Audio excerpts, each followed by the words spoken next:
Salesianos Urnietako ikasle hoia, eta ni unibertsitatetik nator, ikusentzunezko komunikazioa ikasi nun, eta gero masterra inun kamara eta argiztapena zineman.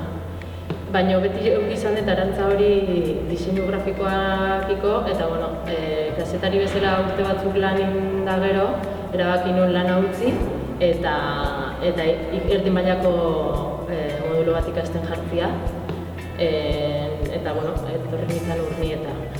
Hori eta gero, nahi nuen nire proiektu bat martxan jarri, espenetik handakan gogoa bai feminismotik iteko lana, euskeraz, eta bi gauza horiek oinarri hartuta sortu edimir komunikazio grafikoa.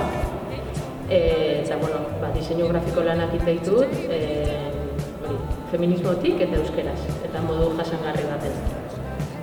Nire proiektuan bi oinarri esan ez diala feminismoa eta euskera, eta gero hortikan aparte baitaren nire asmoa da lantzia baitare diseinu grafiko jasangarri bat, materialak, diseinatzeko moduak, ahalik eta inpaktu gutxinen izatea inguru guiron, eta planeta zaintzeko modu bat izan lehike baitare diseinua. Gero beste alde batetik, ikuspegi feminista nahi txertatu bai produktuan eta baita prozesuan ere, eta iritsi zait oso garrantzitsua dela pertsonen arteko harreman hori zaintzia, ezta? Bezerua eta diseinatzailean arteko harreman hori izatea pertsonala, oso pertsonalizatua eta gertukua baita ere, konfiantzazkoa eta azkenen balore horiekin nahi jokatu. Ikas enpresan parte hartu genuen, ingenuen, moda jasangarrian inguruko enpresa bat sortu genuen ikas enpresan.